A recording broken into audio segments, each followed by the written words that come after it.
Welcome back to our second match here at Pro League Mondays, the last Monday of regular season. This is it, Wolf. This is the last one of the year. Kind of sad, man. It really is. Of course, as always, everyone's hoping and excited for a next season of Pro League, but we're not there yet. We're going to close this one out. SBENU, one of their best records since round one, the 3-3 score here. Zero indicator. Prime, on the other hand, where's their fourth player? He can't play with three people. I guess, yeah. Huh. There he is. There he is. He's using the toilet. I was stressing. They should get like a penalty point for that or something. Not on stage to the bow. But yeah, Prime actually with a record-breaking sort of losing streak, I guess. Yeah. I've never seen such a negative indicator before, which is unfortunate, but maybe they can do something today. I believe if Boom Boom loses today, he will have the worst record ever in Pro League. Like really? The worst Pro League record ever, including wow. Brood War. Well, that's something else. That's something to strive for, I guess. Well, at this point, they're not making it to the playoffs. Might as well make some records. I mean, SBENU's lineup today looks a bit questionable, sending Bomber out, but because it's Prime, I really just don't even have anything to say about it. I'm like, well, I mean, I guess Bomber hasn't played in a while. Maybe he could get his spirits back up. Yeah. He's not traveling, which is kind of strange. Bomber's usually always the Red Bull guy, but he's not there, so. There's still danger. There's still danger, Wolf. KeeN has a chance.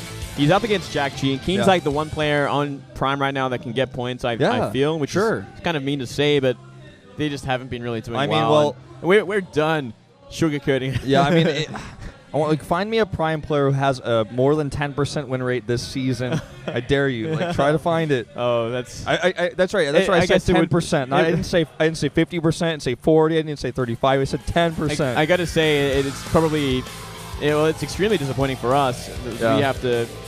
We want to make sure these guys do well and produce such great content in games, but they've been disappointing, man. They've been really disappointing the entire year now. And Gerard pieced out like at their most dire moment as well. So it's a pretty rough spot to be in. They come here coachless. I know the new SheCom sponsor and coach is working with them, but not that closely yet. I think they're probably looking maybe towards next season for that kind of stuff. I'm sure we're going to see a lot of reworking in Prime if that's the case, right? Like, I think so. They're going to be starting to build this team from the ground up again. I would love Prime to be absorbed into other teams and actually have a totally new team. Like, yeah, I think they at this point they got to start to remake this team. My dream come true, and I've been saying this for a long time, is that they create a new team for next season called SK Telecom T2. And you have the second telecom team. You know, in League of Legends for a long time, a lot of these top Kespa sponsors had two teams, two squads. You know, you want to think about the Samsung, which used to be the MVP squad. You have multiple teams. Even in Heroes of the Storm, you got multiple teams for MVP. To have two teams with these great players, the team that has the most solid players to actually fill out such a great lineup of 8 teams. Well, here we go. SBENU in the 4th round. Terran 1 win, 7 losses. Zerg 11 wins, 5 losses. A lot of that off the back of DRG, man. He's playing a solid round 4. It's good to see him, back winning games. Always a big fan of DRG. So if Prime loses, both in round 3 and round 4, they will be 0-7. This time with a worse indicating score than last time, though. Yep. So that's where they're at right now. That's where the team is at, and it is the last play day for them. So I'm sure they're kind of relieved at this point that they don't have to try and do this anymore with such like a negative mindset, such a bad record looming over their heads. Yeah. Well, we don't see that nothing is impossible sign up in the banner that Prime fans used to hang. It's gone, man. Well, it's a shame. It is such a shame. In this particular case, it absolutely is impossible to make postseason. So, yeah, down there with Jin Air and now potentially MVP as well. But they want to show us a good send-off. I mean, Prime has historically been one of our oldest StarCraft 2 teams. It was a clan of really ex-Warcraft 3 amateur pros that became a StarCraft 2 team and did insanely well. They're a GSTL champion. Yeah, once upon a time, man, this team was fantastic. They had Maru, they had Marine King. They had the best players in the world, some of them. Yun, it was fantastic. But these things changed. These players moved on, the successful ones at least, and the ones that weren't so much remained there. Yeah, and then you look at Creator, for example. He had a bit of a tougher time, transitioning into another team. Maybe he just had his loyalty to Prime, but I feel like it really held him back. And only just before round 4 did he kind of say, all right, I'm moving on with my life. I'm moving on to a different team. I'm looking for the future, but I almost feel like for him it's too late. Do you think he's actually moved on to a different team? Or do well, he definitely hasn't officially announced a new team yet, but he did say in his interview with Kenzie that he is looking for a new team. So he is pursuing a future with StarCraft 2 still. I'm happy to hear that. He's not retired. He's a great player. I think he just needs to be in the right place, and he certainly was not there. I would love to see him on Samsung, to be honest. I think he would actually really fit that team quite well. Yeah, that would be nice. Samsung could certainly use another powerful Protoss player. With the guidance of players like Hush and Stork, yeah, I think he could actually just do insanely well there. And they could help his mindset as well. He needs to be in a healthy team house with decent morale and success. Yeah. And everything about it is like sponsors and to be looked after. Because I feel like it looked emotionally like he was kind of crushed on that team. He was kind of cracking a little bit. Every time he lost a game, he would be in tears. Like, that's not healthy. I mean, sure, you can care about the game and stuff and be really down if you lose, but if you're crying, something's going on. Yeah, definitely. Something's really bad is going on. I mean, he's definitely the most successful player on Prime.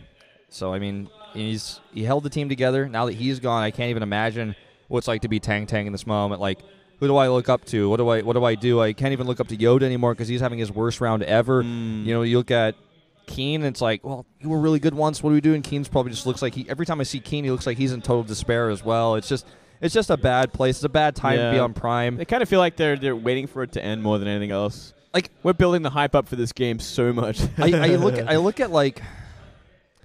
I'm literally thinking about StarCraft 2 history. I don't think we've ever seen a team look this weak before, ever. Like, insanely weak. I mean, you think back to, like, NS Hoso, I feel like that was one of the weaker Link teams. You could EGTL, and it's like, everyone was so critical of them, but compared to Prime, man, they crushed it. They killed it. Yeah, they did very well. They created a lot of interesting games as well. There was a lot of hype behind them as well. Yeah, here's the only successful player to come from NS Hoso, jjakji.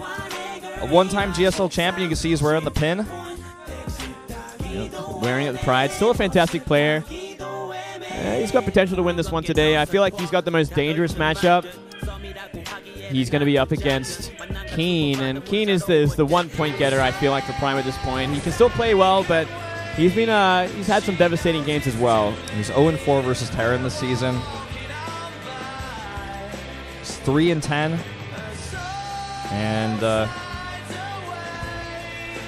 pretty rough time here. 3-3 versus jjakji. I mean, they've had a lot of history as well. These guys have been around for the longest time in Starcraft 2. Yeah. They used to clash against each other pretty regularly in the GSTL when KeeN was on MVP. And as Hosa and MVP were somewhat closely matched during the end of GSTL there. Now, this is a stressful time for jjakji because everyone wants the win. They want that 3-0 score to guarantee them a spot in that postseason. All right, guys, let's jump into game number 1. Terran versus Terran. jjakji versus KeeN.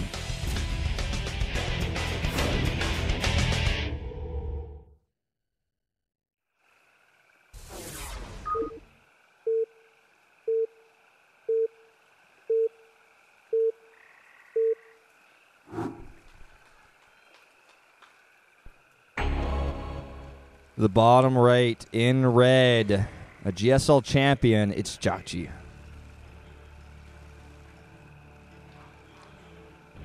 Good game. She's expecting a good game. All right. Well, here in the top left for Prime, we do have one of their best players, KeeN. One of the Codes veterans. You show us a awesome first win. What that sign said. Well, let's see what happens there, you know. Let's see what KeeN has planned for this one. I'm trying to think of the last time we saw KeeN play his TVT. I think it wasn't too long ago either. I think it was in Challenger of Star League. He qualified for Star League and ended up playing Innovation in the first round TVT. Did a lot of Reaper scouting. Also did a proxy Reaper in one of the games as well.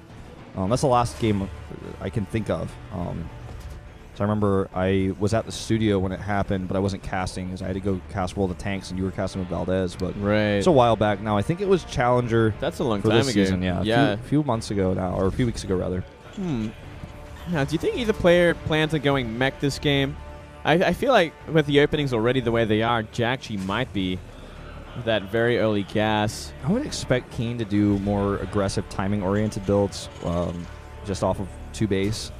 Perhaps, push with Viking, Banshee, Raven, sort of few siege tanks and a group of Marines, try to punish a greedy mech sort of opening from jjakji, kind of the transition into mech.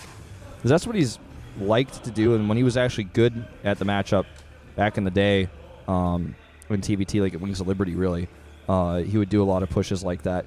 KeeN is one of the most inconsistent StarCraft players of all time, and he's also one of those players that was considered to be very aggressive, but played macro enough that people didn't call him a cheeser, but he's very aggressive-minded.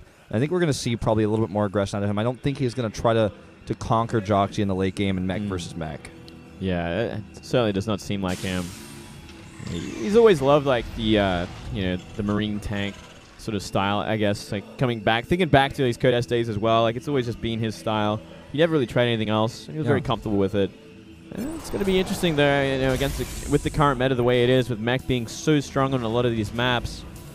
He's going to have to do the damage earlier. He's going to have to find a way in the late game, transition appropriately, and see if he can do it against someone like jjakji. Does scout, sees only one gas, sees the factory. Second gas is being added delayed here. Not that late, but... No, look at that. We actually are seeing a quick tech lab here. Yeah, it looks like he wants to build on it with that starport. This is definitely the fastest way to get the first Banshee out for sure. Such an early one, but I guess it makes sense. You'll get that nice and quick. And it's just going to be an empty factory. Yep. Just going to rush out that starport. The second it finishes, you don't have to do any lifting, so it is going to be the fastest first Banshee possible. This certainly seems like jjakji's kind of style. Get out that harassment early on here. He's always been one of those aggressive players, whether it be drops or Banshees. I'm really curious to see if KeeN is going to add a Raven here. I would say he probably will, because he could take the second gas and has already scouted this quick gas first. He can go Viking into Raven, but if he goes Raven into Viking, the first Banshee obviously could do some damage before he has that Viking out. It can kill the Marines and continue to harass. Well, let's see. Yeah, that is such a fast Banshee. 5-minute Banshee. Yeah, look at that. Getting a little scout in the front there. Not going to see anything. And a lot of Marines out already for KeeN, and a first Widowmine on the way. All right, let's see who it's going to be. Raven? Yeah. Yep, it's a Raven. Yeah, he's got the gas for it. Makes sense. He's going to make sure he can deflect this. So let's see if this first Banshee gets damage done despite the Raven, just simply because the Raven can't... It's not really your good anti-air unit. It's just a detector.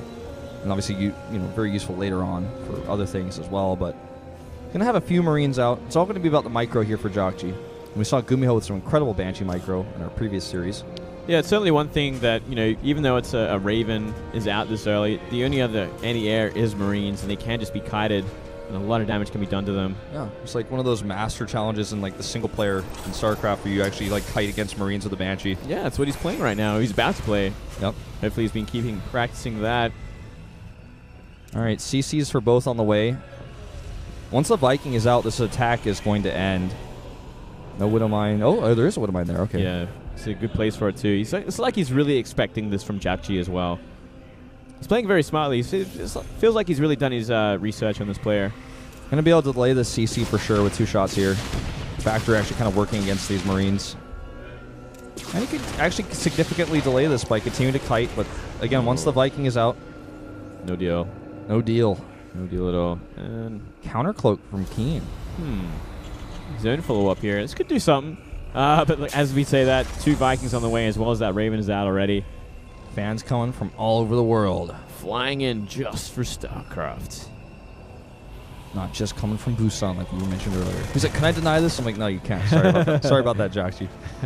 Not exactly going to happen. I like that fake cloak, though. Maybe make him make some turrets. He immediately started a double Viking production at home after scouting this, so somewhat concerned. It does play into his style and the composition. You always want to have that air dominance against this kind of bio player, if it is going to be bio. As I say, that second factory is on the way, but either way, make sure you kind of have that advantage for your tanks. We're going to see just fast blue flame here from KeeN. That's what I'm expecting. The second factory, just full Hellion production. And it's actually jjakji who wants to do the push out first. Oh, that could have been really bad. Yeah, it looks like he does. He's actually adding 2 racks, so he is going to go into that very, very late bio style. But first off, he's going to stop pressuring, trying to deny this natural for as long as possible. Only a Widowmine here and a Raven. He's going to need a lot more than that to defend this push. Already losing a Hellion. This could go very well for jjakji. He softened up some of those Marines, which is not a bad choice here. But beyond that, oh, that wouldn't mind. How did it not go off? Oh, this is actually going to buy him a ton of time. He's going to even siege up for it.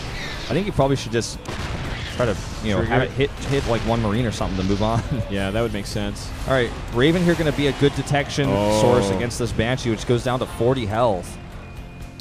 Doesn't look like he's going to commit any more than this. He kind of posts the front from here. Just goes back into containing, a very soft contain. It's almost a mistake, I'd feel, for jjakji to just sit here and let KeeN build up enough of an army to shut this down. Oh, he's probably even going to lose a tank here. Oh, yeah, he's actually really caught out here. This is really bad. This is a huge blunder from jjakji, actually. KeeN gets a massive lead from this, and he's going to counter push for sure. Now, Stim is on the way, but he needs like a bunker at least. Yeah, I don't think KeeN can move out too much considering what he's up against right now. It is heavy bio style. I believe we saw a Hellion run by Scout. There's 2 barracks at the front of his base as well, so he knows for sure what's going on here. Meanwhile, also 8 kills on that Banshee in the main. I feel like he could pressure a little bit, but he's just not going to. There's the Banshee really disrupted him as well. Yeah, it's so hard to kind of... You don't want to overextend against bio at this point in the game when you know you have the late game advantage. Sure. If you build that robust composition, you can move out just a little bit later. He also didn't have any siege tanks, which is kind of the only way you could really push this. Yeah. He's got one now, but too late. Second one going to pop out in a second. Stim combat shields have also lined up for the defense. Pretty late third factory for KeeN as well. He's stuck on 2 for a little while longer. I guess just super distracted from that harassment, that soft contain. Armory. And jjakji really looking for a third base. Kind of coming out here to try to meet these Hellions and secure that location. You never want to be a bio Terran who's behind in bases. Like, the mech Terran is able to get his third up at the third base location, and you're kind of being pressured by the mech. It's not a good place to be, so you definitely need to get out there and secure that zone. Yeah, no upgrade for jjakji either at this point. You think he'd be working on +1 already, but deciding not to. Perhaps this means he's going to go for like an earlier attack than maybe KeeN is expecting. Yeah, no third base, no third CC even. Just building up a big army. He does have those 2 extra barracks that you normally wouldn't have. They're at the natural. It gives him a lot more reinforcing power. Yeah, he's got those 5 racks. They kind of split them up a little bit more. And I feel like he is just going for one big attack, and he's hoping that KeeN spread out to 3 base, which he has. Yeah. The cooling tower for KeeN should be down. He's working on it earlier. Oh, it's almost down. Okay, it's finished. So he's got that buffer. So if he wants to attack, he's going to have to attack into this wedge here. A ton of energy on this Raven to help out. Looking at the armies, if jjakji knows where all the tanks are, I think he just shuts this down. Oh, now we do have Hellbats out there. This makes it a little bit harder. He's going to go for it just the same. Oh, he's going to go for it indeed. That group of Marauders gets totally taken out in the medevac. Hellbats drop on top of this army. And it looks like it's going to be an easy cleanup here for KeeN. Oh, man. Dropping the Vikings. KeeN shutting it down in a big way. He did it, man. He done it. He did done it. He's got the win for Prime. It looks like if he just holds on from here, there's such an advantage up a base. And with this kind of composition, you only get stronger. I think jjakji realized as he was moving out this wasn't really going to work. He started +1 at, it was such a funny timing. It's like, you know what, my big 2-base attack failed. Let's get +1 and try again. Doesn't make sense. I feel like it really doesn't. I mean, I feel like his best bet is to try to avoid these Vikings, continue dropping, and get a third base, and really just try to play for later game. A follow-up attack is going to be even weaker at this point because of how crushed his first attack was. You'd think he would have gone for drops with his attack in general, try and find the few tanks that KeeN did have. He boosted a medevac full of Marauders right into 4 Vikings, and it only got 1 Marauder out as well. Yeah. Not the best play from jjakji there. In theory, it was a good idea, but he did lose that earlier, that army he made and pushed forward with as well. So much damage going down. There's a lot of disruption there. Yeah. Okay, that drop will finally be pushed away, but it's forcing a lot of reactions, like several different stims. Really struggling to push it back. Does he have any Vikings? Is this actually going to get away? He actually got away. Damn. jjakji having an off game today. Yeah, definitely struggling. Turret forest. Turret forest. Turret forest. What could you call that? Turret ring, I guess, is the more commonly used term. Turret city, turret metropolis, turret. I don't know. I'm at a loss. I wonder if they like double as windmills or something, because they just spin around. They might. Get some sort of turbine power. Definitely could make some energy off that momentum for sure. Yeah. Well, here we go. This is going to be a tough to make work attack. Like, KeeN is set up for the defense. He's got 2 sensor towers, so many turrets. Vikings. Here we go. He's going to go for a big big so many SCVs go down at the same time. And look at this. A concave of bio. SCV's off the line a bit late. There's a late siege up at the back. Can he make this work? Oh, it's going to be so close. A couple of tanks remain. That should be enough to clean things up. Yeah, even with these Vikings landing, he should finally be able to target down the last of these siege tanks. I think that was the best engagement he could have hoped for, but it's still not enough. Yeah, when you're this far behind, GG Prime takes a win. Fist pumps for KeeN in their last match of the year. He takes a win. First time I think I've seen a Prime member smile in a long time. It's a beautiful thing to see, and it's good to see KeeN in good spirits again, man. It's been a long time. All 4 smiles. Fist pump. That's right. All right. Well, this is what I kind of almost expected going into this one. KeeN definitely has the best chance out of all these players to take a win off SBENU. Now, can anyone else match him to force the ace match? Well, that's their best shot. Next game is going to be Leenock versus Bung Bung, and Bung Bung certainly is not favored for this. Beyond that, Curious versus Yoder. There's potential there. Curious is playing fantastic Starcraft there. And then Bomber versus Tang Tang. And Tang Tang, well, I'm still on the fence about Tang Tang. Me too. I feel like even though Bomber has really had a tough end of this year, I think that Tang Tang has had an even tougher one.